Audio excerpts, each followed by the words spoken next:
rendons-nous tout de suite également dans les rues de Londres rejoindre le journaliste Romain Chauvet. Bonjour Romain.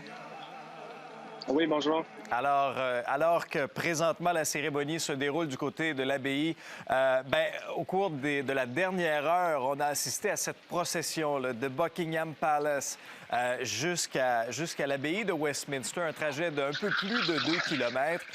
Décrivez-nous l'ambiance un peu. On voit qu'il pleut du côté de Londres aujourd'hui. Ouais, malheureusement, c'est vraiment ce que redoutaient les gens que j'ai rencontrés tout au long de la semaine et même au cours de la nuit dernière. Vous savez, il y en a des centaines qui ont dormi sur place, dans des tentes, dans des matelas gonflables, sur des chaises pliantes pour être sûrs d'être aux premières loges aujourd'hui pour voir de leurs propres yeux le roi Charles III et Camilla. Mais oui, donc il pleut depuis ce matin, juste avant le début de ce couronnement. Alors évidemment, c'est ce qu'on redoutait. Mais oui, des milliers de personnes vraiment et plusieurs qui disent que finalement, on a reçu plus de foule que ce à quoi on s'attendait. Écoutez, moi j'étais ici depuis 3 heures du matin. Il y avait déjà des gens qui arrivaient en courant pour être sûrs d'avoir une bonne place pour pouvoir observer cette cérémonie.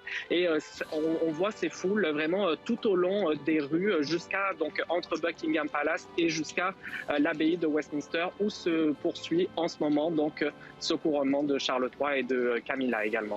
Oui, ce sera quand même effectivement une cérémonie historique sur le plan, télévisuel. C'est la deuxième uniquement dans l'histoire de la télévision. La première, c'était la reine Élisabeth en 1953. Parlez-moi un peu du déploiement, parce que ça aussi, c'est un déploiement historique avec plus de 11 500 policiers. Bien sûr que la sécurité est omniprésente dans ce genre d'événement-là, Romain.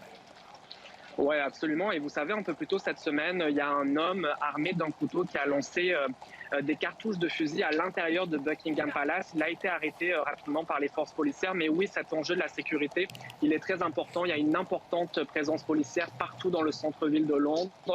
Les rues ont été barrées très tôt ce matin. Il n'y a pas de métro. Il y a des snipers sur le toit, des policiers qui sont en civil également dans la foule. On veut vraiment s'assurer que toute la sécurité soit respectée. Et vous dire également un mot sur un mouvement anti-monarchie qui fait depuis ce matin une manifestation. Ça se passe au square Trafalgar.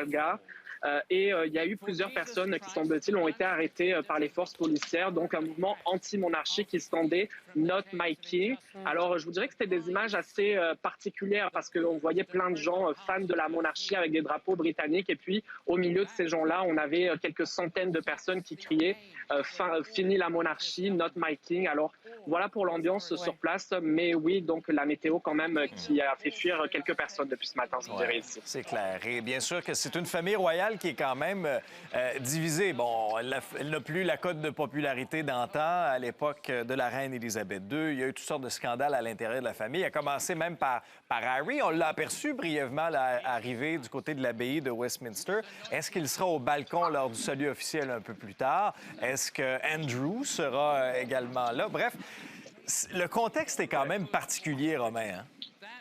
Oui, absolument. Écoutez, c'est les questions sur toutes les lèvres ici. Je vous dirais qui sera à ce fameux balcon en début d'après-midi. Ça reste à voir, mais vous remarquerez que dans cette cérémonie qu'il y a en ce moment du côté de l'abbaye de Westminster, à la fois Harry et également Andrew ont été, si vous voulez, mis de côté. Ils ne sont pas à l'avant-scène. On veut vraiment masquer tout ça de la cérémonie aujourd'hui parce que oui, ce sont des sujets qui divisent et même la monarchie de façon générale. Je vous dirais ici, c'est sûr que quand on se promène proche de Buckingham Palace, de l'abbaye de Westminster, les gens suivent le couronnement.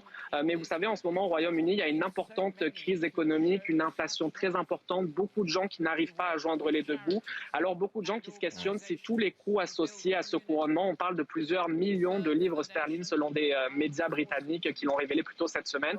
Est-ce que ça en vaut vraiment la chandelle dans ce contexte économique? Alors, un sujet qui divise ici au Royaume-Uni, mais je pense également dans les pays du Commonwealth également. Oui, c'est clair, avec toute cette opulence-là, ces diamants, le carrosse en or qu'on va vous présenter également lors de la procession du retour vers Buckingham Palace. Intéressant, Romain Chauvet.